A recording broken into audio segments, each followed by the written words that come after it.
Sous l'éclat de la surface, la lumière du soleil s'estompe, le bleu devient vert, du vert au gris, et puis plus rien. La pression augmente, la température baisse, l'eau s'épaissit jusqu'à devenir un silence presque absolu. C'est le seuil de l'abîme. Le royaume des profondeurs océaniques. Ici, les règles de la vie changent. Les créatures grandissent beaucoup, lents, étranges. C'est un monde sans lumière, où la nourriture est rare et les prédateurs peu nombreux. Les géants des profondeurs Syl se déplacent silencieusement à travers cette immensité étrangère. Les cachalots plongent à des milliers de mètres de profondeur pour chasser des calmars colossaux. Des calmars colossaux gisent dans l'obscurité glaciale, leurs tentacules crochus à l'affût. Les régalecs se déplacent comme des rubans dans un silence vertical. Des requins somnolents glissent sous la banquise mouvante, même où une méduse peut s'étendre sur des dizaines de mètres. Ce monde est connecté. Les courants transportent les nutriments. Les cadavres nourrissent les communautés, de la surface ensoleillée aux plaines abyssales. La vie persiste et s'épanouit de manière extraordinaire. Dans les profondeurs océaniques, l'échelle et l'isolement permettent à l'évolution de créer ces titans. Ce soir, nous suivrons leur voyage. La mer est calme en surface, un bleu si vaste et si paisible qu'il semble éternel. Mais sous cette apparence calme se cache un monde de pression écrasante. Et voici que surgit comme une île le plus grand prédateur qui ait jamais existé. Il s'agit du cachalot, Pfister macrocephalus. 50 à 60 tonnes de muscles et d'intelligence se meuvent avec une grâce surprenante. Son crâne épais et renforcé abrite des organes façonnés par l'évolution dans un but unique. La grande chambre spermatique brille sous l'os. Il s'agit d'un système de flottaison complexe qui se réchauffe et se refroidit au gré des plongées de la baleine, permettant à son corps immense de monter et descendre dans la colonne d'eau avec un minimum d'effort. Sous ce système se cache le plus gros cerveau de la planète. La baleine prospère grâce au silence et aux vibrations. Son monde est sculpté d'échos. Prenez une respiration, un rugissement immense et humide. Puis il coule. La plongée commence rapidement. La lumière du soleil décline. Le bleu vire au violet. Le violet se fond dans le noir. À 200 mètres, la cage thoracique de la baleine se comprime. Les poumons s'affaissent comme des sacs vides. L'air est forcé de pénétrer dans des cavités renforcées au plus profond de son corps. Cela élimine le risque de dissolution de l'azote dans le sang. Ce géant est bâti pour l'abîme. Il plonge toutes les heures, tous les jours, depuis toujours. La chasse commence à 700 mètres. La baleine émet un clic si aigu qu'il fend l'eau comme une lance. Les vibrations se propagent en anneaux de plus en plus larges, rebondissant sur les corps lisses des calmars, les bancs de poissons qui s'agitent et les silhouettes des requins qui glissent dans l'ombre. La baleine interprète les échos comme si elle lisait une carte, détectait une forme, bras longs. Les nageoires battent. Un calmar géant gît immobile dans l'obscurité. La baleine intensifie ses cliquetis, plus vite, plus fort. Le calmar se débat, se propulsant en arrière. Ses tentacules s'étendent, hérissés d'anneaux de dents, prêts à saisir et à tordre. Mais il est lent face à ce titan. La baleine parcourt la distance en un seul vol plané, un dernier cri. Les tentacules se relâchent. Silencieusement, l'énorme gueule s'ouvre. Le calmar disparaît d'une seule bouchée. Là-haut, le monde de la surface poursuit son cours. Mais ici, sous terre, la chasse continue, heure après heure. Lorsque la baleine émerge enfin, la lumière revient lentement dans son monde. Sa tête énorme émerge de la surface dans un sifflement, suivi du doux cambrage de son dos. Autour d'elle, le banc se rassemble, femelles et baleineaux, 3 générations se mouvant à l'unisson. La mer résonne de doux gazouillis et de codas, des séries de clics uniques qui constituent le dialecte de cette famille. Partout dans le monde, d'autres groupes de personnes communiquent selon des rythmes et des schémas différents. Ils ont leur propre culture, pour ainsi dire. Un petit veau frotte le ventre de sa mère contre le sien, se penchant sur le côté et dévoilant sa langue rose. Elle répond par un léger grognement et le veau tète. 40 litres de lait, épais comme de la crème, coulent en quelques secondes. Il s'accroche à son flanc tandis qu'elle se laisse glisser le long du corps. C'est minuscule comparé à elle, mais il est déjà plongeur en formation. Ces instants de tendresse ne durent que quelques minutes. Puis, tout autour d'eux, les adultes changent lentement de position jusqu'à flotter à la verticale, la tête tournée vers la surface et la queue ondulant doucement. Ils dorment. Pas tout à fait. Jamais tout à fait. Seule la moitié de leur cerveau se repose à la fois. Leur niveau monte et descend légèrement au gré des courants. Mais le calme est brisé. Une série de sifflements lointains. Tonalité plus aiguë, plus rapide. Orque. Le groupe se resserre instantanément. Les femelles se serrent les unes contre les autres, formant un mur, tourné vers l'extérieur. Les baleineaux sont poussés vers le centre. Une rosette compacte de corps, les queues pointant vers l'extérieur comme les rayons d'une roue. Les orques approchent, des éclairs noirs et blancs glissant sur l'eau. Ils cherchent les pointes faibles, en tournant en rond, en testant. Une orque se jette en avant et mord le flanc d'une femelle à distance.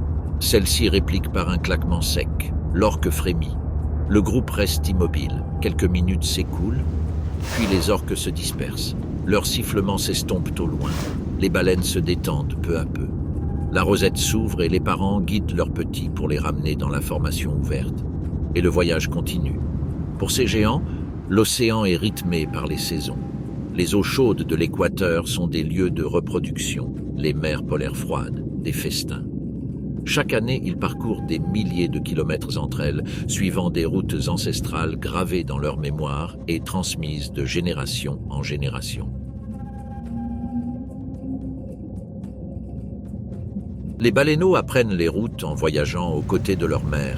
Ils mémorisent les formes des monts sous-marins lointains, la sensation des courants changeants, la variation subtile de pression à mesure que les continents se rapprochent. Ces migrations constituent un héritage culturel. Chaque adulte porte une histoire inscrite sur sa peau. Des cicatrices d'un blanc pâle dessinent des courbes le long des flancs, marques des becs du calmar combattant. Certaines marques sont larges et en forme d'étoile, la signature d'énormes crochets de calmar. Ces marques s'accumulent au fil des décennies, témoignant d'une vie de combat. Chaque baleine possède un motif unique, chaque corps est une biographie, et pourtant, ils se lancent eux-mêmes. Dans les mers polaires, la nourriture abonde. Les baleines se nourrissent de calmars, de poissons et même de requins des profondeurs. Elles passent des heures dans l'obscurité glaciale, profitant des ressources d'un monde que peu de créatures peuvent survivre. Elles remontent à la surface chargées du butin des profondeurs. Et en apparence, sous le soleil pâle, ils leur rendent l'appareil.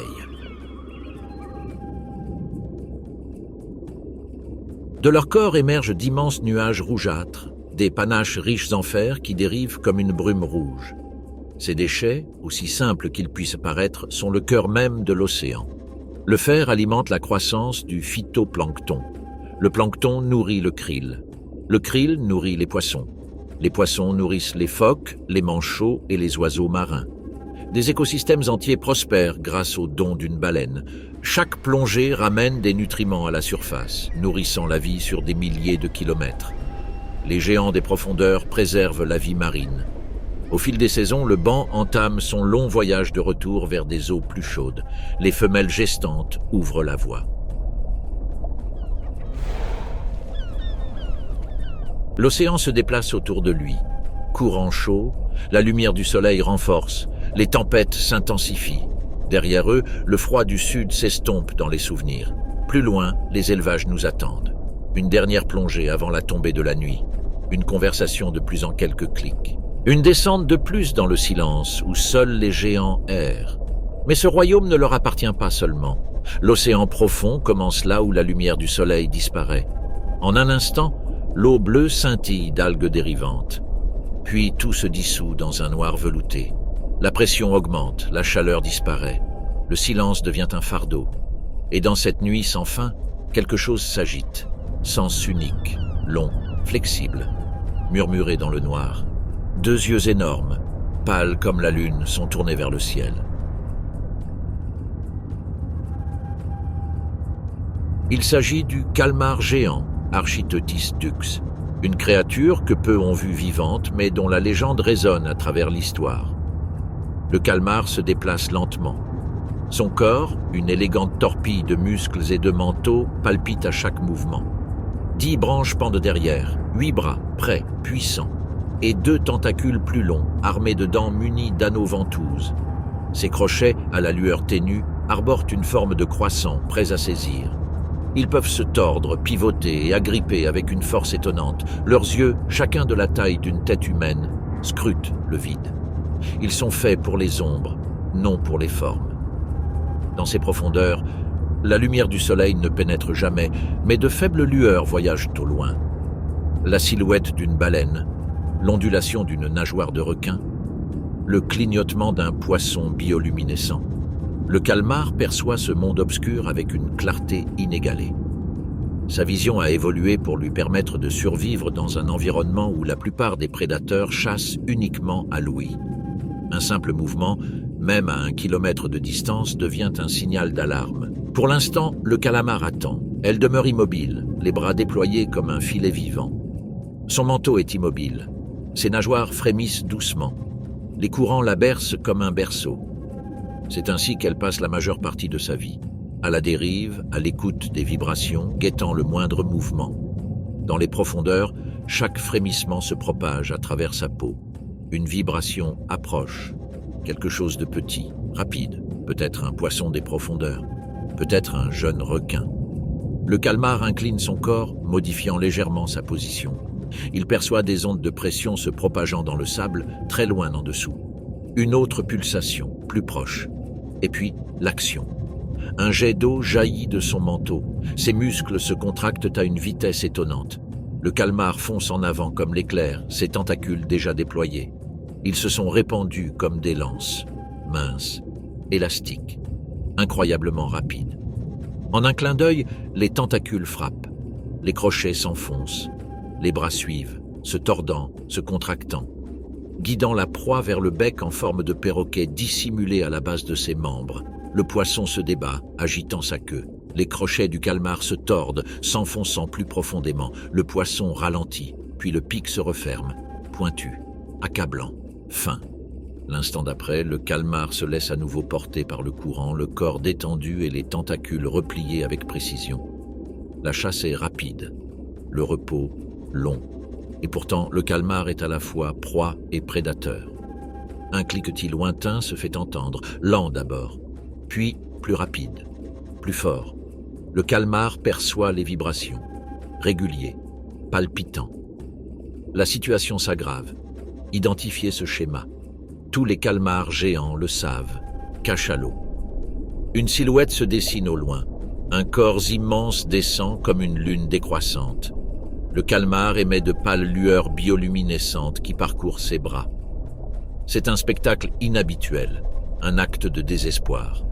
Il projette de l'encre dans l'eau, un nuage noir qui s'étend comme de la fumée. L'encre est inhabituelle à ses profondeurs. La pression augmente le coup. Mais la survie exige tout. Les cliquetis de la baleine se transforment en un martèlement staccato. Le monde du calmar se déforme. Le son l'assomme, ses muscles se contractent. Ses tentacules battent. Il se déplace latéralement, se propulsant à plusieurs reprises, agitant ses bras pour modifier sa trajectoire. Mais la baleine est plus rapide. Le calmar se tapit, les bras levés en une sorte de couronne défensive. Les crochets s'ouvrent. L'espace d'un instant, 2 prédateurs se rencontrent. La baleine charge. Des tentacules fouettent son crâne énorme, y laissant des cicatrices circulaires. Des crochets s'enfoncent. Des ventouses s'agrippent. La baleine se débat, tordant sa tête colossale. Un autre claquement, assez fort pour étourdir un requin. Le calmar faiblit, il lâche prise, une dernière traction, et la baleine le tient fermement. La plupart des matchs se terminent ainsi. Le calmar géant disparaît dans l'obscurité, mais elle perdure dans les marques blanches gravées sur la peau de la baleine. Cependant, tous ne meurent pas jeunes. Pour ceux qui survivent, la nuit continue. Ils se nourrissent, ils se déplacent, ils grandissent. Leurs tissus se développent rapidement. Les calmars géants peuvent atteindre une masse immense en une seule année, car leur corps est conçu pour une croissance rapide et une courte durée de vie. D'un minuscule oisillon pas plus gros qu'un ongle, le calmar atteint une taille titanesque de 10 mètres en seulement 3 ans. À l'adolescence, le calmar s'aventure parfois dans des eaux moins profondes, toujours sombres et dangereuses, mais regorgeant de nouvelles proies. Ici, les thons filent dans l'obscurité, les dauphins chassent en groupes coordonnés, leurs sonars crépitant. Les espadons vont et viennent, leurs longs becs luisants comme des lames. Pour les jeunes calmars géants, ces prédateurs sont mortels. Un seul coup d'espadon peut les tuer instantanément. Des scientifiques ont trouvé des becs d'espadon incrustés dans le manteau de calmars morts. Nombre d'entre eux ne grandissent jamais au-delà de ces zones d'ombre, mais ceux qui survivent replongent dans la sécurité des ténèbres, approchent de la maturité, et avec cela, un mystère encore plus profond. Aucun être humain n'a jamais assisté à l'accouplement d'un calmar géant. Mais les indices sont là, des spermatophores retrouvés dans le corps des femelles, des milliers de minuscules œufs découverts en amas dérivants. Ces éléments suggèrent que les calmars géants se regroupent dans les fosses océaniques profondes, là où les courants chauds rencontrent les pentes froides. Peut-être des dizaines, peut-être des centaines. Les mâles déposent des paquets de sperme sur la peau des femelles. Les femelles libèrent des nuages d'œufs, des millions d'entre eux flottant comme une pâle fumée. Elle peut être communautaire. Cela peut être violent. Il se peut que ce soit la seule fois de leur vie solitaire où ils rencontrent d'autres congénères. Et après la ponte, le silence. Nombre d'adultes meurent peu après, devenant la proie des crabes, des requins et des vers qui se nourrissent de ces géants. Mais leur jeunesse explose. De minuscules larves de calmars scintillent près de la surface. La lumière du soleil caresse leur corps translucide. Elles se nourrissent de plancton, se déplaçant comme des étincelles dans l'eau. Les thons les chassent, les méduses les piquent. 1000 dangers rôdent à la surface, mais certains grandissent, les bras s'allongent, les yeux s'écarquillent, les capes s'assombrissent. Et peu à peu, pas à pas, ils replongent dans la nuit qui les a façonnés. Le cycle se répète. Dans les profondeurs, un calmar géant adulte se déploie, flottant tel un fantôme. Ses tentacules ondulent doucement, traçant une spirale lâche derrière eux. Ils se retournent, percevant des vibrations lointaines. Un autre prédateur, une autre chasse, une autre poursuite, et toujours l'obscurité vigilante, très au sud. Sous les radeaux dérivant sur la banquise antarctique, une forme flotte à la dérive dans l'eau noire comme l'encre. C'est énorme, plus robuste que son cousin géant, plus lourd, plus compact. Et lorsqu'un faible rayon de lumière réfléchit effleure sa peau, la vérité éclate. Voici le calmar colossal, Mesonychotetis hamiltoni, une créature si rarement vue vivante qu'elle est devenue un mythe. Sa cape scintille légèrement d'une irisation froide. Ses yeux, chacun de la taille d'une assiette, fixent le vide sans cligner des yeux. Et ses bras, aussi épais que la cuisse d'un homme. Il possède les armes les plus redoutables de tous les invertébrés de la Terre. Des hameçons rotatifs qui tournent comme des forêts lorsque le calmar attaque. Cependant, le calmar colossal n'est pas un chasseur frénétique, c'est un chasseur patient. La créature reste immobile, suspendue dans la colonne d'eau comme un morceau d'ambre dérivant.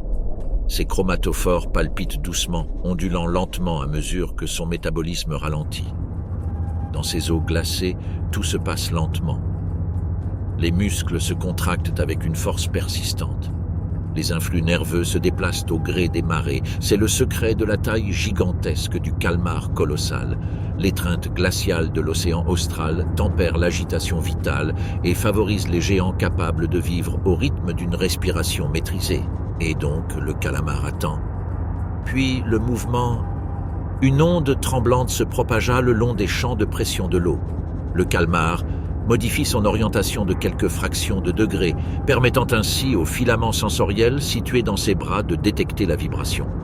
Une morue des profondeurs de Patagonie, le corps robuste, luisant d'une couche de minuscules écailles réfléchissantes, flotte sans se méfier au-dessus de lui. C'est un redoutable prédateur à part entière, capable de frapper avec des accélérations fulgurantes. Mais ici, sous l'eau, la vitesse ne fait pas le poids face à la précision. Le calmar enroule ses tentacules contre son corps. Ses bras pendent, crochets tendus, prêts à frapper. Aucun bruit, aucun mouvement, juste le silence. Et puis, il frappe. Les tentacules se projettent vers l'avant, elles jaillissent vers le haut comme deux lances jumelles. Les crochets s'enfoncent dans les écailles du poisson. Un mouvement de torsion, la force d'un muscle. Les crochets tournoient, fendant la chair et retenant la proie. Le calmar tire le merlu noir vers son bec, une arme noire semblable à celle d'un perroquet capable de trancher les os. L'eau scintille d'écailles qui dérivent tandis que le poisson se débat, agitant désespérément sa queue. Mais dans l'obscurité glaciale, le combat est de courte durée. Les tentacules du calmar se contractent, ses mouvements ralentissent. En quelques secondes, le colosse s'est repoussé de sa proie, et de nouveau, le silence retombe. Mais le calmar colossal n'est pas invincible. Il est sans relâche traqué par le plus grand prédateur des profondeurs. Les cachalots descendent des eaux chaudes, tels des titans venus d'un autre monde. Leur silhouette se dessine, d'abord indistincte, puis s'agrandit à mesure qu'ils plongent au-delà de 1000 mètres. Leur tête énorme, massive et balafrée fend l'obscurité. Ces cliquetis résonnent dans l'eau par brèves rafales. Le calmar s'immobilise instantanément. Dans les profondeurs, le moindre mouvement peut être fatal. Mais la baleine a déjà perçu la densité du corps du calmar. Ses cliquetis deviennent plus rythmés. Elle fait pivoter son énorme crâne pour trianguler la position de sa cible. Le calmar réagit de la seule manière possible. Levez les bras. Les crochets s'ouvrent, reflétant la faible lueur du plancton dérivant. Ce n'est pas une tentative de fuite, pas encore. C'est un avertissement, une ultime démonstration de force de la part d'une créature taillée pour le combat rapproché. La baleine approche, gueule prête. Le calmar attaque, ses crochets griffant la mâchoire de la baleine. La peau se déchire, les cicatrices blanches fleurissent. Ces marques, que l'on retrouve sur les baleines du monde entier, témoignent de combats livrés dans l'obscurité la plus totale.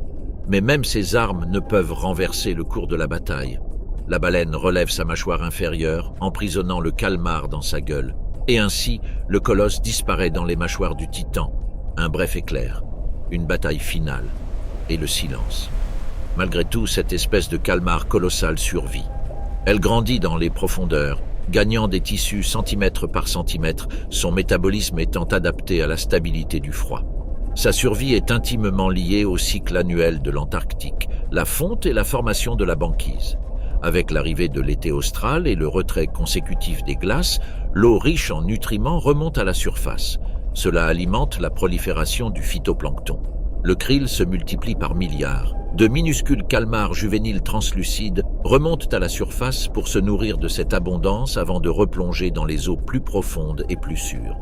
Chaque génération répète ce cycle, à la dérive, à la merci des gyres océaniques. Quelque part sous l'influence tourbillonnante de ces courants, le calmar colossal se rassemblera probablement pour se reproduire. C'est dans ces vastes spirales sous-marines que la vie renaît. Les adultes libèrent leurs œufs dans l'eau glacée. Les embryons se développent lentement.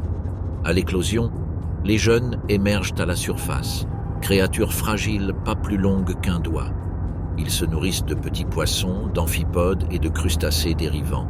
Nombreux sont ceux qui succombent aux lépismes argentés, aux merlus et aux manchots qui filent comme des torpilles à travers les couches superficielles. Mais certains survivent, replongeant dans l'ombre à mesure que leur corps se gonfle. 2 ans passent, peut-être 3. Le juvénile devient subadulte. Son manteau s'épaissit. Les crochets situés à l'extrémité de ses tentacules s'aiguisent. Les muscles se contractent, gagnant en force. Et un jour, après d'innombrables migrations le long du courant circumpolaire antarctique, le calmar devient un monstre des profondeurs.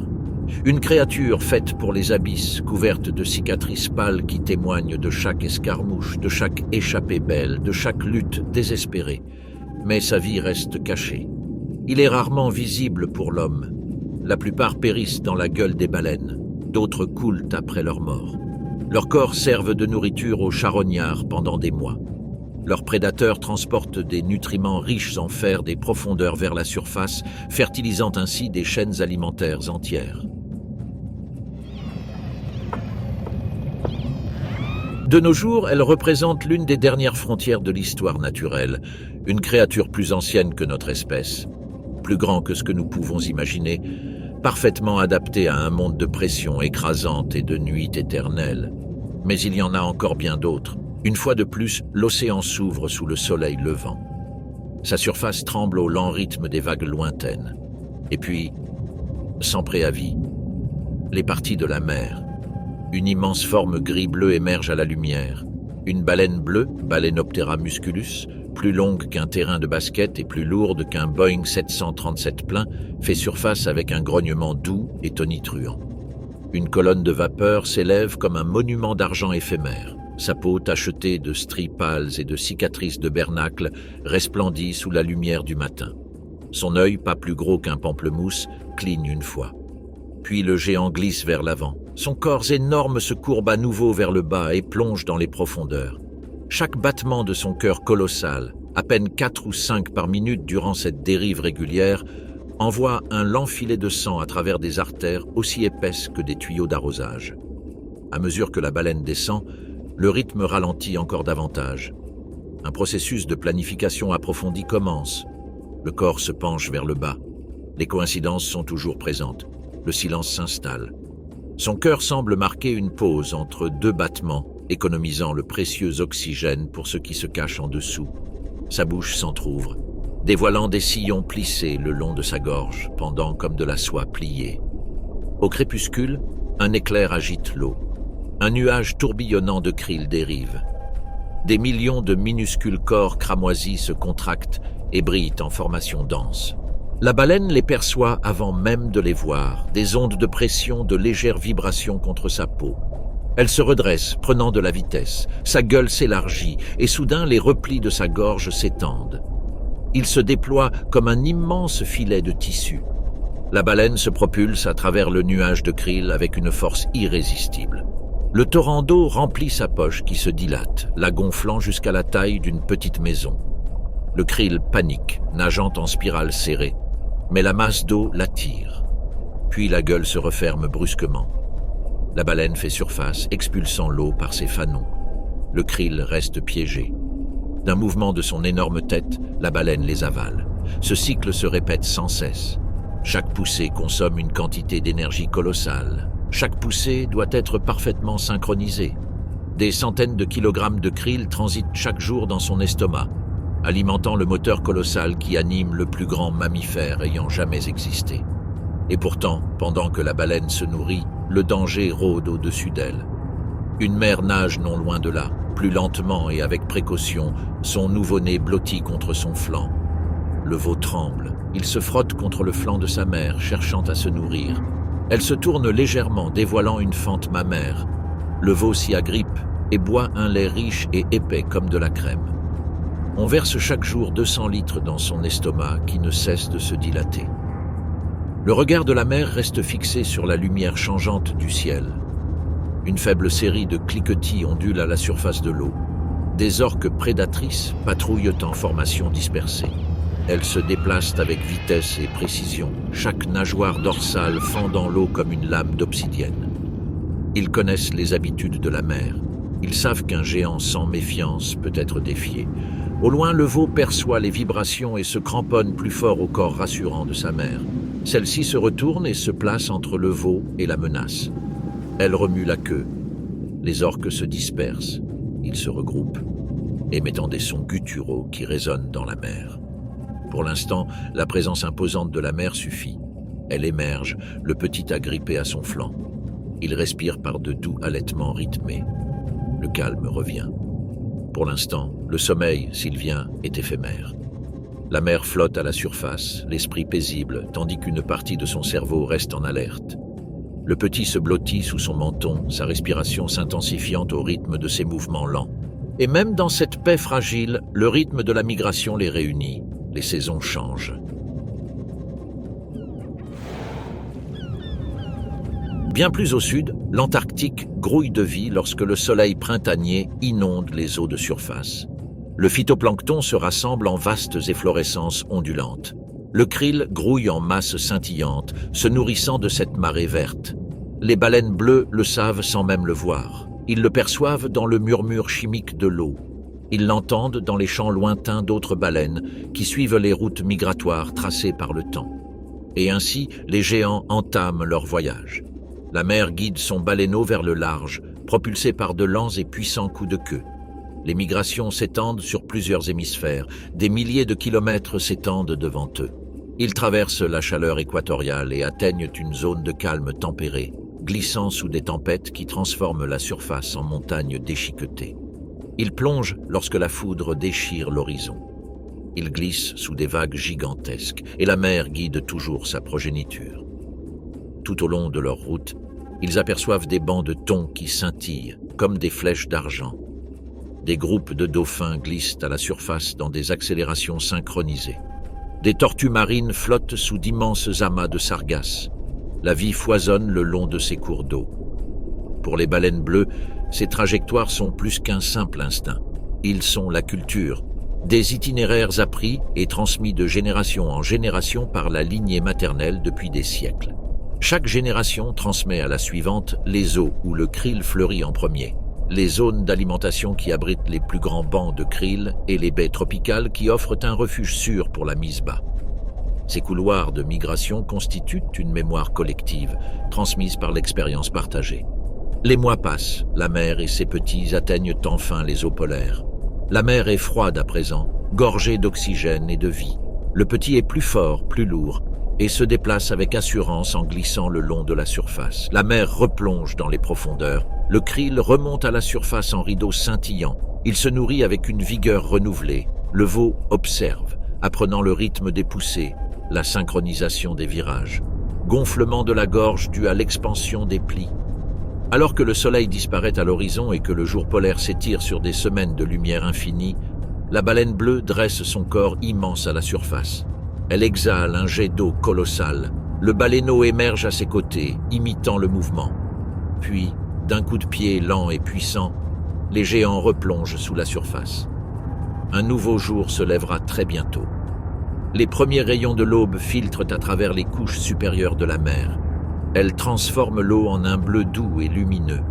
Bien plus bas, là où la lumière du soleil se fond dans un crépuscule éternel, une forme émerge des ténèbres, long, argent, presque irréel. Un régalec, Regalecus glen, élégant comme un ruban de clair de lune, émerge avec un mouvement lent et délibéré. Son corps, fin comme une ceinture mais plus long qu'un petit bus, ondule en un doux arc sinueux. Une crête écarlate court le long de sa tête. Ses grands yeux vitreux scrutent l'eau. Il se dresse fièrement, le corps pointant vers la surface. Sa nageoire dorsale, un voile délicat et ondulant qui parcourt tout son dos, palpite en de minuscules vagues. Chaque vague génère une portance. Chaque portance maintient l'équilibre apparemment impossible de son corps. Il est maître de l'immobilité. Une créature conçue pour disparaître dans les ombres verticales. Le régalec attend. Sa mâchoire s'ouvre avec un clic doux et délicat. Ses membranes transparentes se dilatent. Du zooplancton flotte à proximité.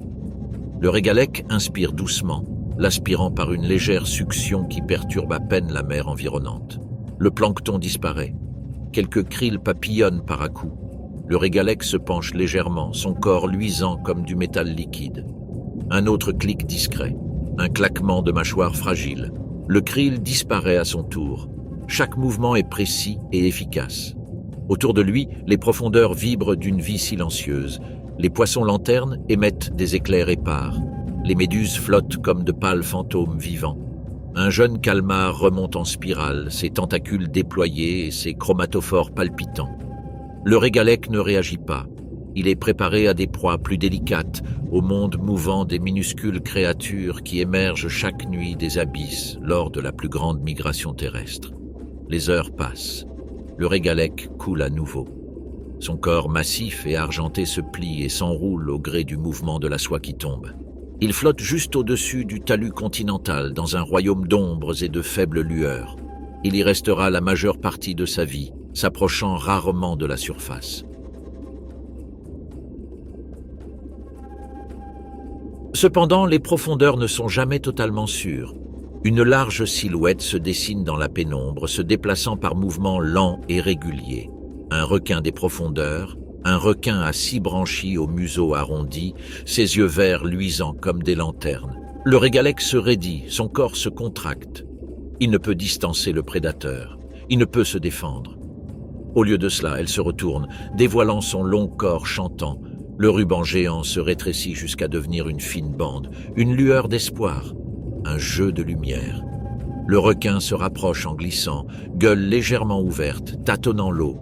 Puis, désorienté, il passe à côté. Le régalec se déroule, reprenant sa dérive fantomatique. Tel est le rythme quotidien, se nourrir en silence, rester vigilant, l'incessant va-et-vient des migrations verticales. Mais la vie du régalec est déterminée par des forces qui dépassent les cycles journaliers. Des forces aussi vastes que les tempêtes, aussi vieux que le mouvement des continents. Très haut, la pression atmosphérique augmente. Les nuages s'amoncellent en formations denses et menaçantes. La mer s'assombrit. Le vent fouette sa surface, les vagues se lèvent et s'abaissent comme des montagnes déchaînées. Et en dessous, le régalec s'agite. Pour des raisons encore inconnues, il commence à remonter à la surface. Certains pensent que cela est dû à la variation de pression. D'autres pensent qu'il s'agit de vibrations de basse fréquence. Elle s'élève lentement, stable comme un drapeau flottant, chaque battement de sa nageoire la propulsant à travers des centaines de mètres d'eau. La pression diminue, la température monte. Elle se dirige vers le monde qu'elle visite rarement, un monde de tempêtes, de prédateurs et de lumière. À la surface, des pêcheurs scrutant les vagues montantes aperçoivent quelque chose de brillant. Un ruban argenté ondule à travers les vagues. Le régalec émerge de l'eau. Il est énorme, peut-être 8 mètres de long, peut-être plus. Sa nageoire écarlate qui longe sa tête bat avec force. Les pêcheurs s'exclament de surprise. Rares sont ceux qui ont déjà vu un régalec vivant. Encore moins nombreux sont ceux qui comprennent pourquoi ce chiffre a augmenté maintenant. Le régalec coule à nouveau. Ce schéma se répète à travers les océans, à travers les générations. S'aventurant encore plus loin, elle revient à l'ombre du talus continental. Ici, l'océan est plus calme. L'eau se refroidit. Il reprend sa position stationnaire, la queue légèrement repliée sous son corps. Sa crête écarlate ondule doucement. Il ouvre à nouveau ses fragiles mâchoires, capturant un autre nuage de plancton dérivant au gré du courant. Le rythme de la vie se poursuit. Saison après saison, le régalec suit les subtils changements de la mer. Changement de température, prolifération de plancton. Le lent flux et reflux des courants océaniques. Ils peuvent parcourir des centaines de kilomètres le long de chaînes de montagnes sous-marines, progressant patiemment. Ils peuvent durer des décennies, voire plus, avec une croissance constante et des mouvements immuables. Bien plus au nord, des crêtes sous-marines canalisent des courants riches en nutriments. Le régalec dérive le long de ces cours d'eau, à la recherche de nouveaux lieux d'alimentation. Plus au sud, les eaux plus chaudes l'attirent vers des sites de frais encore inconnus de la science. Il se déplace silencieusement à travers de vastes voies sous-marines façonnées par la géologie et le temps. La saison des amours arrive sans tambour ni trompette. Dans l'obscurité, loin des regards, le régalec libère ses œufs. Des milliers de sphères flottantes, grouillant de futurs rubans d'argent. Les mâles les fertilisent dans la pénombre. Les œufs remontent lentement, emportés par les courants, scintillant faiblement sous la lumière fugitive des poissons lanternes. Quelques jours plus tard, ils éclosent. De minuscules larves émergent, versions miniatures des adultes, délicates et transparentes, leur corps frémissant d'instinct de remonter à la surface. Ces jeunes créatures flottent vers le haut, se prélassant dans la chaleur des strates ensoleillées. Là, elles se nourriront, grandiront, et un jour sombreront dans le royaume du crépuscule. Certains sont la proie des thons, des espadons et des dauphins. D'autres survivent, s'enfonçant plus profondément à mesure que leur corps s'allonge et se fortifie. Des décennies peuvent s'écouler. Le régalec, désormais plus âgé et plus imposant, dérive le long du rivage. Ses écailles luisent comme du métal martelé. Ses nageoires ondulent en de lentes vagues hypnotiques. Un tremblement de terre parcourt le fond marin, un séisme lointain. Les vibrations se propagent dans l'eau, se déplaçant plus vite que le son dans l'air. Le régalec perçoit la perturbation le long de sa longue ligne latérale. Il se relève. En surface, le ciel s'assombrit à nouveau. Les vagues se lèvent, la mer gronde. Pendant ce temps, dans l'obscurité froide et suffocante sous la glace arctique, quelque chose bouge. Lent, silencieux, patient. Un énorme requin dormeur du Groenland, Somniosus microcephalus, à la peau pâle et tachetée comme de la pierre ancienne, glisse dans les eaux sombres. Son corps, épais et lourd après des siècles de vie, bouge à peine. Ses nageoires s'inclinent à peine. La queue ne bouge qu'une fois toutes les quelques secondes. Au-dessus, la voûte de glace craque. Des crêtes de pression claquent comme un lointain coup de tonnerre.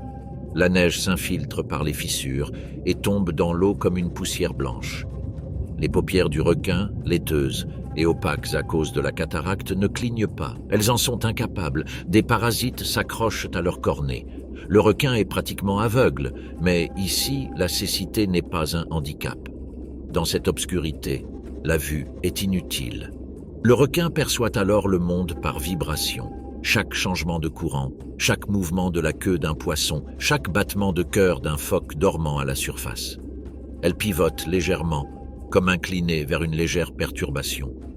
Un murmure de mouvement provenant du monde au-delà de la glace. Un phoque annelé dort sur une étendue d'eau glacée, le corps recroquevillé sur lui-même, son souffle s'élevant en doux nuages blancs. En dessous, le requin dormeur émerge avec une patience glaciale. Ce n'est pas un prédateur à l'affût, mais une ombre qui glisse vers le haut parmi les flocons de glace dérivants. Sa tête touche le bas de la plaque gelée.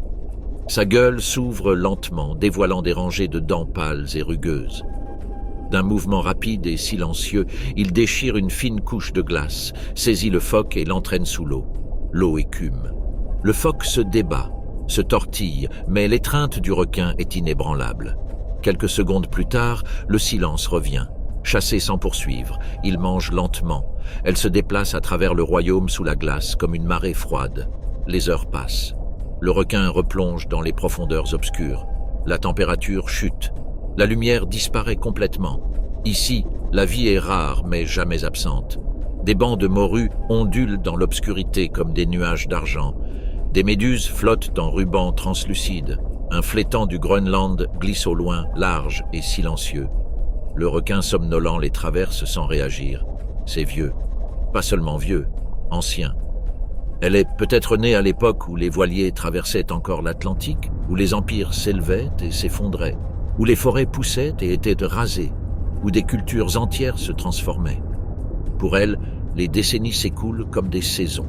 100 ans ne représentent qu'un chapitre. Certains peuvent vivre jusqu'à 4 siècles, peut-être plus de temps. Elle grandit lentement, centimètre par centimètre, tandis que les tempêtes secouent la glace et que des générations de phoques vivent et meurent dans l'air glacial. Son cœur bat lentement, à peine quelques fois par minute. Son métabolisme se consume comme une braise mourante. L'énergie y est dépensée avec la plus grande parcimonie. Des mois peuvent s'écouler entre 2 repas importants, des années peut-être en période de pénurie. Et pourtant, elle continue de croître, et ça bouge. Et il observe le monde changeant qui l'entoure. L'été apporte le changement. La glace se fissure, des chenaux d'eau libre se forment, tels des rivières noires à travers la glace blanche. La lumière inonde la surface, se dispersant en faisceaux brillants et dansants. Le plancton prolifère. Les poissons remontent à la surface pour se nourrir. Le requin les suit. Elle pénètre dans un fjord, des eaux riches en vie nouvelle. Ici, les orques chassent, leurs silhouettes noires glissant sur le bleu. Le requin dormeur ne les défie pas. Il s'aventure en eau plus profonde, dans des zones plus froides où les orques ne le suivent pas.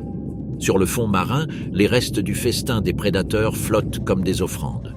Cage thoracique d'un petit rorqual, un crâne de phoque, chair déchirée. Le requin baisse la tête, ses dents raclant les os, se nourrissant de la carcasse. La nuit revient sur l'Arctique, une longue nuit ininterrompue qui dure 6 mois. Des étoiles apparaissent au-dessus des eaux noires. L'aurore boréale scintille dans le ciel. En contrebas, le requin reprend sa veille silencieuse. Il patrouille sous les calottes glaciaires, dans les canyons sous-marins et le long des plateaux continentaux. Il détecte les faibles signaux chimiques des animaux chassés par les ours polaires, les douces vibrations des phoques endormis et les traces laissées par les calmars lorsqu'ils remontent des profondeurs. Un groupe de narvals nage au-dessus de nos têtes, leurs défenses traçant d'élégants arcs dans l'eau. Leurs cris, avec leurs cliquetis, résonnent dans le fjord. Le requin dormeur les entend, les sent, les ondes sonores rebondissant sur son épaisse peau. Il ne remonte pas à la surface. Les narvals sont rapides et puissants. Mais un jour, l'un d'eux pourrait être blessé. L'un d'eux pourrait s'affaiblir. la patience du requin dépasse l'âge de toute une vie. Des tempêtes s'abattent sur la côte arctique. Dans les profondeurs, le requin demeure immobile. L'Arctique pourrait connaître une hausse des températures, la banquise pourrait reculer, les écosystèmes pourraient se transformer. Mais le requin persiste. Saison après saison, il suit les mouvements de ses proies sous la glace. En hiver, les phoques se rassemblent aux trous de respiration. Au printemps, les poissons affluent dans les eaux côtières peu profondes. En automne, des charognes dérivent des zones d'alimentation des baleines.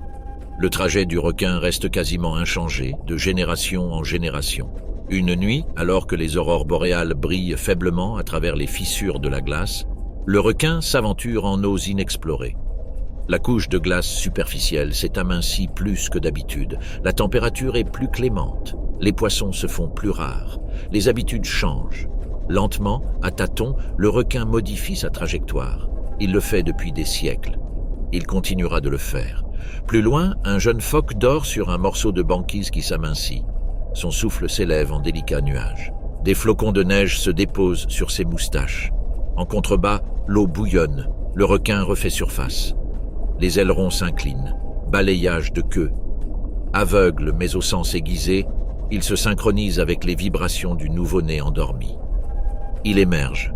Un murmure dans l'eau. Une ombre dans l'obscurité. Puis il attaque. Au ralenti, mais irrésistible. L'iceberg tremble. Le nouveau-né disparaît sous la surface. Le silence retombe.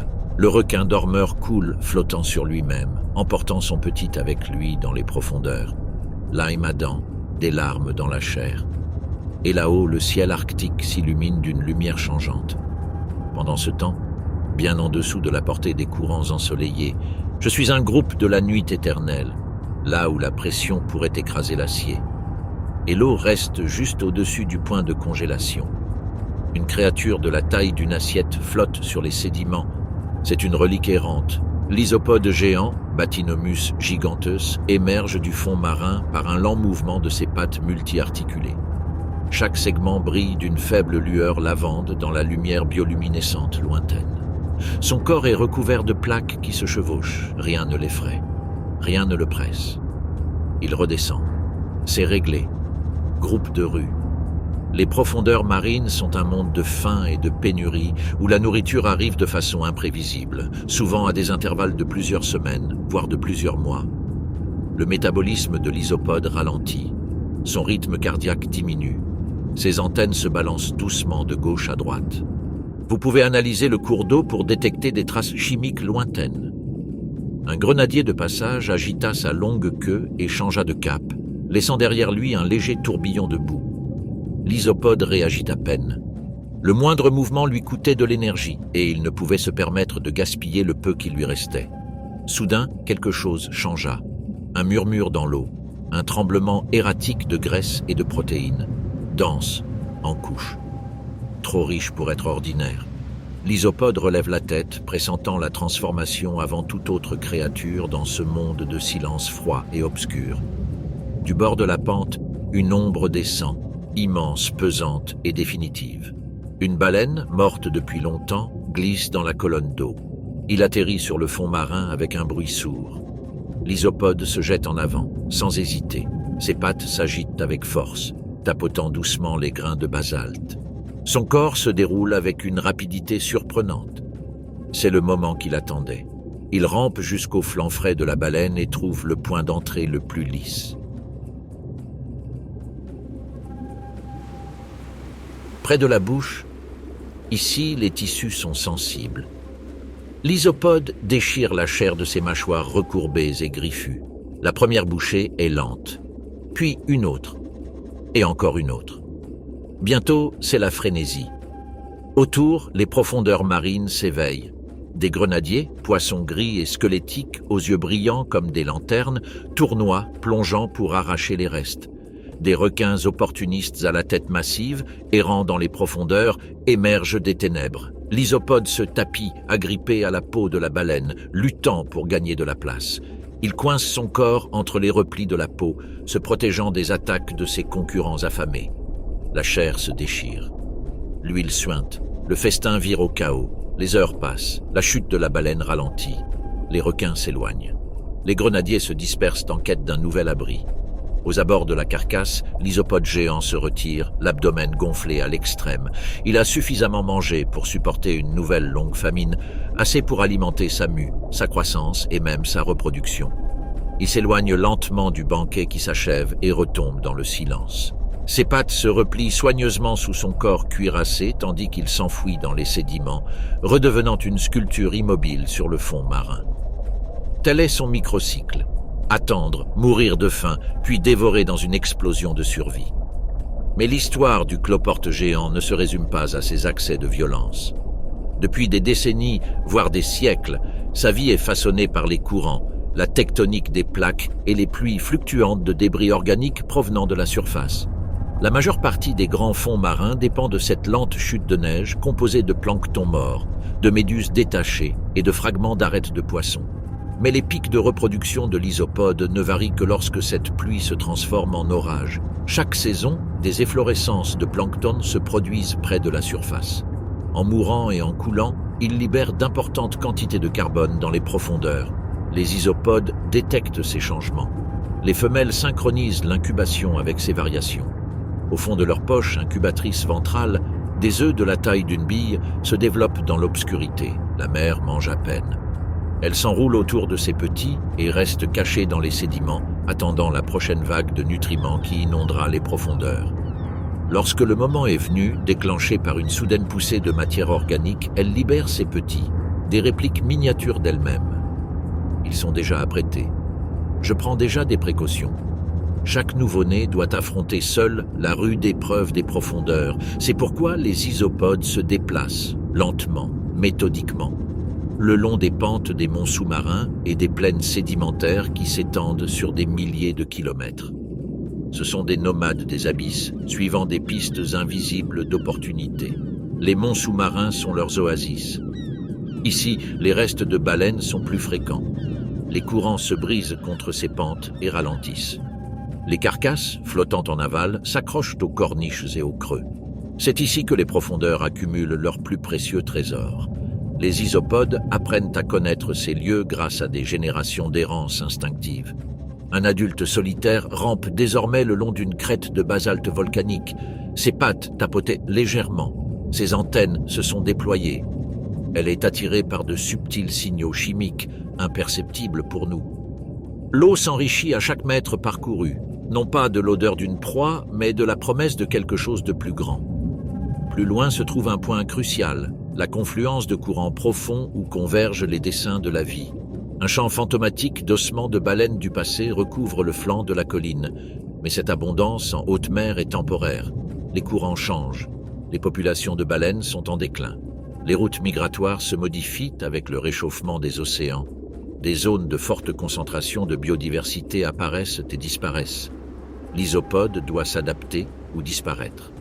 Il poursuit sa route, descendant dans une vallée où la vase tourbillonne lentement. Ses yeux composés sont petits, presque inutiles. Elle doit donc se fier aux variations de pression et à de faibles traces chimiques. Nuit après nuit, année après année, il suit ces courants profonds. Avec le temps, son corps s'épaissit. Sa carapace se durcit, sa démarche devient encore plus lente, plus mesurée. Enfin, après des saisons d'errance, il trouve ce qu'il cherchait. Une nouvelle chute de baleine. Cool, lourd. Se reposer au pied d'un canyon sous-marin. L'isopode s'arrête, ses antennes tremblant. Il tourne une fois, deux fois, puis escalade la carcasse avec la force lente et inexorable d'une marée. Il s'accroche à la chair. Il prend sa première bouchée. Ce repas le nourrira pendant des mois, peut-être plus. Il lui donnera l'énergie nécessaire pour la prochaine mue, la prochaine migration, la prochaine génération. Pendant ce temps, bien en dessous de la surface tumultueuse des océans du globe, là où la lumière du jour se fond dans l'éternelle nuit et la pression déforme les règles mêmes de la vie, une autre voie commence à se dessiner. Au début, c'est faible, une douce lueur bleue qui se fond dans l'obscurité, puis il s'étend, se déroulant en une ligne si longue qu'elle semble s'étendre d'un horizon à l'autre. Il ne s'agit pas d'un seul animal, mais d'une colonie. Il s'agit d'un siphonophore, Praia dubia, un filament vivant du crépuscule océanique. Il est composé de milliers de corps spécialisés qui agissent en parfaite et constante synchronisation. Chaque segment palpite, chaque unité se meut. Ensemble, ils forment l'un des organismes les plus longs ayant jamais existé. Parfois, elles couvrent plus de 100 mètres. Un léger courant traverse le canyon. La colonie réagit instantanément. Des fils de chasse, fins comme de la soie d'araignée mais s'étendant sur des kilomètres, se déroulent dans l'eau libre. Ils forment une toile immense, mortelle et d'une précision redoutable. Chaque filament est parsemé de batteries de nématocystes. Ce sont des harpons microscopiques, prêts à se déclencher au moindre contact avec la chair. Le plancton s'approche trop près. Un minuscule poisson commet une erreur fatale. Le contact déclenche une explosion d'épines barbelées. La proie frémit une fois, 2 fois, puis reste immobile. Une série de contractions musculaires semblables à des coups de fouet parcourt le tentacule. Elle transporte les proies jusqu'aux unités digestives centrales de la colonie. Là, des sacs bulbeux, véritables estomacs vivants, frémissent en enveloppant la proie, dissolvant muscles et os avec une efficacité constante et implacable. Ce nourrissage se poursuit sans interruption. Toutes les heures, chaque minute. La colonie fonctionne comme une chaîne de production biologique, ses tâches étant réparties entre des milliers d'organismes interconnectés. Certains segments sont des nageurs, émettant des pulsations rythmiques qui maintiennent l'organisme entier en suspension dans la colonne d'eau. Certains sont des alimentateurs qui fonctionnent comme des tapis roulants dans une ancienne usine.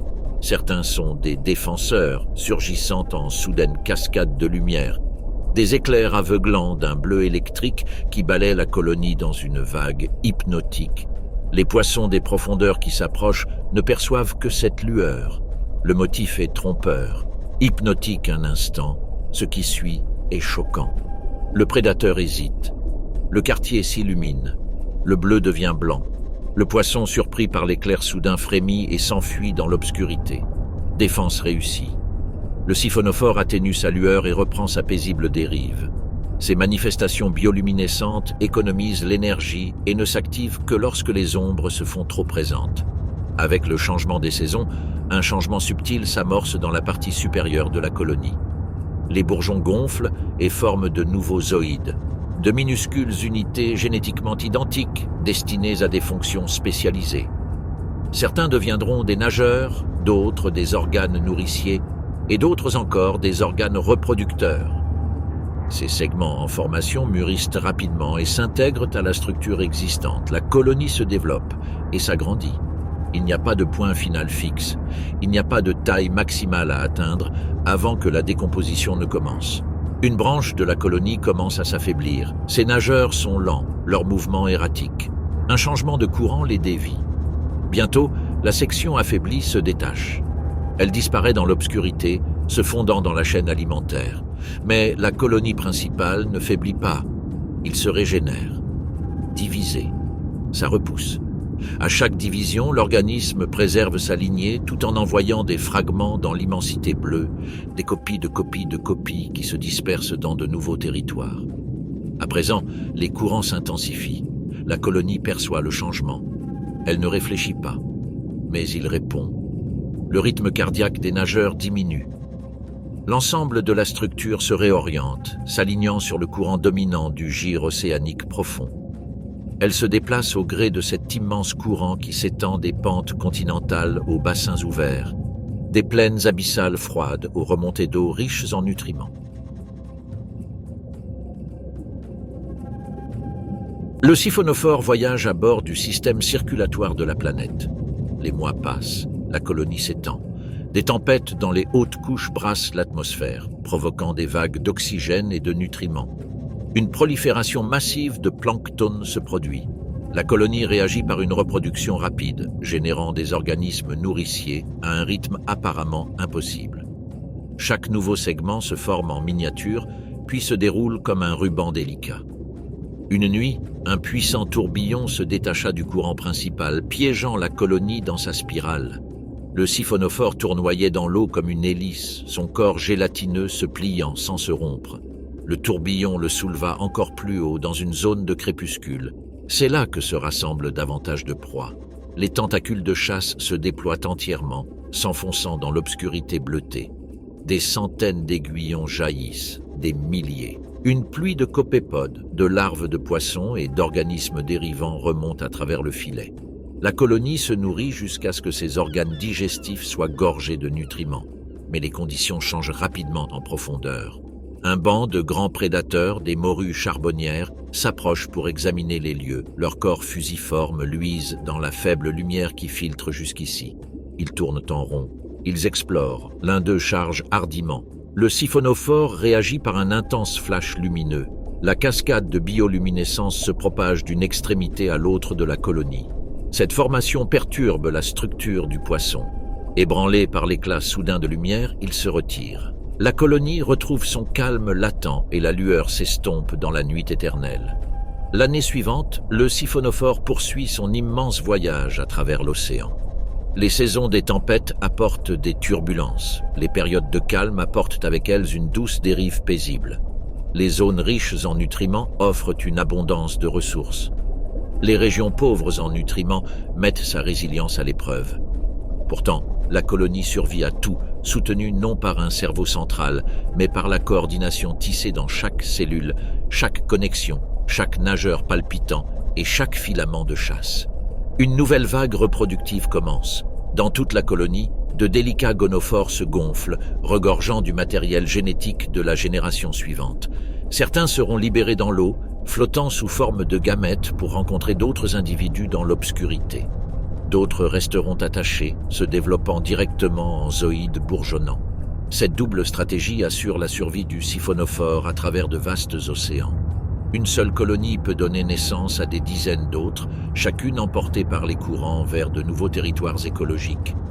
Les années passent. Le siphonophore, jadis jeune, est devenu un colosse des profondeurs, sa longueur dépassant celle de tout autre être vivant sur la planète. Il se déplace comme un super-organisme vivant. Des segments meurent, des segments naissent, l'ensemble persiste, bien en dessous de la surface froide et ondulante des océans du Nord. Un fantôme commence sa lente errance. Sa cloche, translucide et pâle, elle brille faiblement dans la lumière du soleil filtrée par les arbres qui ne pénètrent qu'à quelques dizaines de mètres. La méduse à crinière de lion, Cyanea capillata, déploie ses tentacules comme 1000 brins de fine soie dorée qui ondulent derrière elle au gré du courant. Certains atteignent plus de 30 mètres de long, soit la taille d'un autobus scolaire, et se déplacent presque seuls. Chacune d'elles est surmontée de nématocystes urticants, prêts à paralyser ou à tuer les petites proies. Il se meut avec une grâce délibérée. Sa cloche palpite doucement, aspirant l'eau pour le soulever et le propulser dans le monde liquide. En dessous, l'océan vibre au rythme invisible du plancton. Ufs minuscules, amphipodes, alevins, voilà les proies du poisson à crinière de lion. Les tentacules se déploient lentement, flottant comme des rubans à la dérive, en effleurant le zooplancton dérivant. Chaque contact déclenche une salve microscopique de piqûres. Le copépode se débat, immobilisé, puis est tiré vers le haut par le tentacule jusqu'à la bouche centrale, un délicat entonnoir situé au cœur de l'ombrelle. L'alimentation est lente, méthodique et efficace. Chaque jour, la méduse monte et descend, suivant la migration verticale de ses proies. Le matin, il remonte dans les eaux peu profondes et ensoleillées, et l'après-midi, il plonge dans les profondeurs crépusculaires. Son cycle quotidien est dicté par la survie et la faim. De petits poissons se cachent parmi ses tentacules, insensibles à ses piqûres, et s'y faufilent pour voler de la nourriture. Mais la crinière du lion n'est pas passive. Il contracte subtilement son ombrelle, guidant ses tentacules vers ses proies. Celles-ci disparaissent dans sa cavité gastrique centrale. Pendant ce temps, des centaines de minuscules filaments urticants suivent, capturant ce que l'océan leur offre, des créatures minuscules qui nourrissent ce géant des mers. Mais c'est une vie dangereuse. Les tortues luttes, patrouillent les eaux de surface. Lentement et délibérément, ces géants cuirassés glissent vers le bas, les yeux rivés sur la méduse. À chaque battement d'aile, ils se rapprochent. La crinière du lion perçoit les variations de pression, les légères perturbations du courant provoquées par l'approche de la tortue. Les tentacules se contractent. La méduse se propulse vers le haut, s'étirant pour s'échapper. C'est rapide pour une créature dérivante, mais la tortue est plus rapide, plus précise. La tortue lutte, referme brusquement sa gueule en forme de bec, avalant des centaines de mètres de tentacules d'une seule bouchée.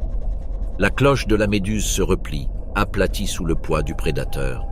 Cependant, beaucoup survivent, dérivant au gré du vent, leur dard prêt pour leur prochain repas. La méduse à crinière de lion n'est pas totalement solitaire.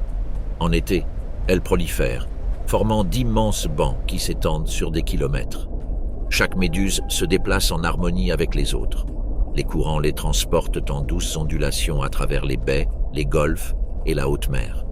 Leur prolifération est due aux eaux chaudes et aux efflorescences riches en nutriments. Durant ces mois, la prédation est intense. Les tortues luttes chassent en groupe, détruisant parfois des bancs entiers de méduses. Les gros poissons grignotent les tentacules brisés. Même les plus petites méduses se nourrissent de minuscules fragments les unes des autres, un cannibalisme silencieux chez ces géantes dérivant au gré des courants. Malgré le danger, la reproduction se poursuit. Les polypes mâles et femelles libèrent des gamètes dans l'eau, qui sont transportés par les courants jusqu'à la fécondation.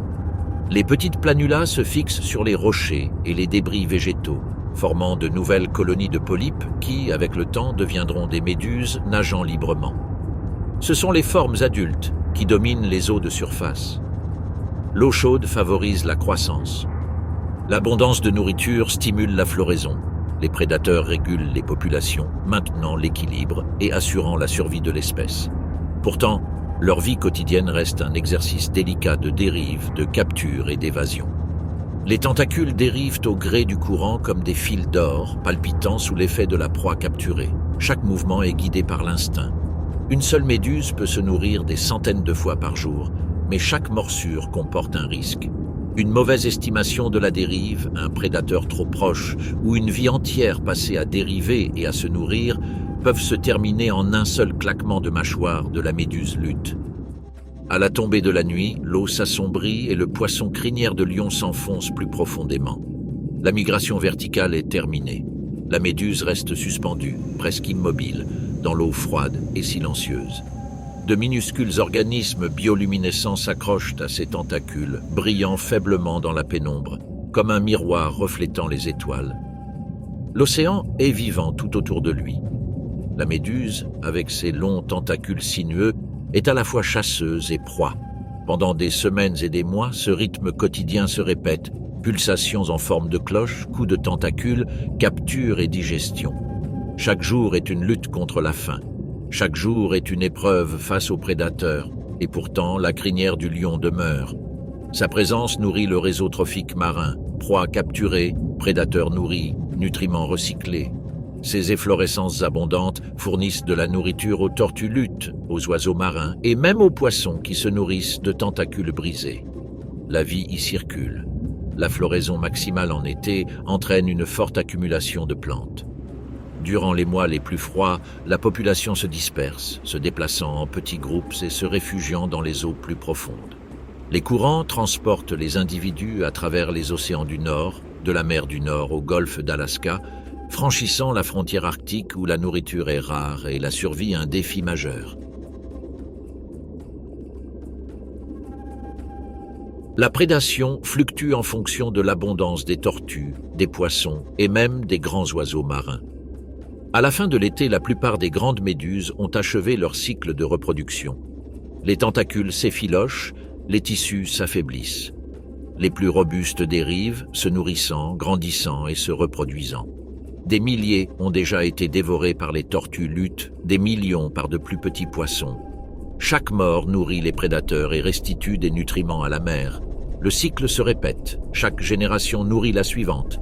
Pendant ce temps, sous les eaux scintillantes des mers tropicales, une immense ombre s'étend sur les eaux ensoleillées. Le requin-baleine, Rhincodontypus, glisse vers l'avant grâce à des mouvements lents et puissants de sa queue. Sa bouche reste ouverte en perpétuel mouvement, filtrant le plancton, les œufs de poisson et les petits crustacés. La lumière du soleil part sa peau tachetée de mosaïques changeantes de gris et de blanc. Bien qu'elle atteigne 12 mètres ou plus, elle semble presque en apesanteur. Les jeunes requins-baleines rôdent près des récifs, restant à proximité des crêtes coralliennes et des racines de mangroves. Ils s'y dissimulent parmi les branches et les chenaux, se faufilant entre les rochers et les racines enchevêtrées. Ils échappent ainsi aux attaques soudaines des mérous ou des requins-tigres qui les entourent. Leur régime alimentaire est délicat et constant. Ils se déplacent en arc de cercle silencieux, s'élevant et s'abaissant au gré des marées, filtrant le plancton qui s'accumule dans les courants changeants grâce à leur minuscule bouche. Ils sont facilement effrayés et disparaissent dans l'ombre dès qu'une forme plus imposante passe au-dessus d'eux. Les adultes s'aventurent bien au-delà de ces nurseries protégées. Ils sillonnent les mers, suivant des traces invisibles portées par les courants. Ils se dirigent vers les efflorescences de plancton, vers les récifs coralliens libérant des nuages d'œufs, ou vers la ponte frénétique des thons. Chaque gorgée absorbe des milliers de litres d'eau. Les poissons branchiaux filtrent la vie présente dans les embruns. Les rémoras s'accrochent à leurs flancs, se nettoyant la peau et se nourrissant de restes. Un poisson pilote se précipite souvent en avant, utilisant son ombre immense comme bouclier. Les prédateurs rencontrent rarement des poissons de cette taille. Cependant, les jeunes requins-baleines restent menacés. Attaque d'espadons. Les requins opportunistes testent leur défense. Les juvéniles inclinent leurs flancs blindés vers l'extérieur, effectuant un lent virage avant de glisser vers un endroit sûr. Les adultes, immenses et imposants, glissent sans entrave sur les eaux bleues, protégés par leurs écailles et leur peau épaisse. Ils se nourrissent durant la journée. Parfois, ils s'arrêtent près de la surface pour dériver et se reposer. L'eau s'engouffre dans ses mâchoires béantes. Le requin incline légèrement son corps, s'adaptant pour capturer les zones les plus riches en plancton. Chaque léger mouvement de sa queue le propulse vers l'avant, tel un cœur battant dans la mer. Tout au long de l'année ont lieu leurs migrations les plus importantes. Les requins-baleines se rassemblent sur le récif de Ningaloo, la péninsule du Yucatan, les Maldives et les Seychelles. Les coraux libèrent leurs œufs en vagues synchronisées. Le krill émerge en bancs denses. Les poissons pélagiques frottent en d'immenses nuages scintillants. Des centaines de requins-baleines convergent vers ces points stratégiques. Ils se frôlent doucement, une rencontre fortuite, se nourrissant côte à côte dans une paisible convergence. L'accouplement demeure un grand mystère. La parade nuptiale pourrait consister en un délicat alignement de leur corps ou en une nage parallèle dans une eau claire. Les véritables moments d'accouplement sont presque jamais observés. Les œufs fécondés sont emportés par les courants océaniques, parcourant de longues distances avant d'éclore et de se transformer en larves presque invisibles. Ces minuscules créatures pénètrent dans un monde de danger et de pénurie. Rares sont celles qui survivent à leurs premiers mois. La vie juvénile est périlleuse, les prédateurs les attaquent, les tempêtes perturbent l'approvisionnement en électricité, les courants changent, les dispersant sur des mers inconnues. Beaucoup meurent de faim. Cependant, l'espèce perdure. Migration après migration, génération après génération.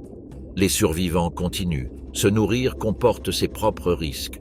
Lorsque les requins-baleines traversent des zones de plancton, des bancs de carangues, de thons et de petits requins se rassemblent autour d'eux, s'emparant des proies que leur passage détourne. Le géant tolère ces opportunistes. À l'aube, ils s'élèvent avec la lumière du matin, se déplaçant à travers d'épais nuages de plancton. Leurs migrations s'étendent sur des milliers de kilomètres, les ramenant sans cesse à leur zone d'alimentation et de reproduction. Ils peuvent vivre 70 ans, voire plus. Au crépuscule, le requin-baleine plonge sous la surface scintillante, laissant derrière lui un tourbillon de plancton. Les juvéniles observent depuis les récifs. Les courants se déplacent dans les grands fleuves qui coulent en aval. L'océan continue de pulser. Malgré tout, le requin-baleine reste à la dérive. Et dans ces mêmes eaux d'un bleu profond, d'autres géants forgent leur propre destin, à l'abri des regards indiscrets.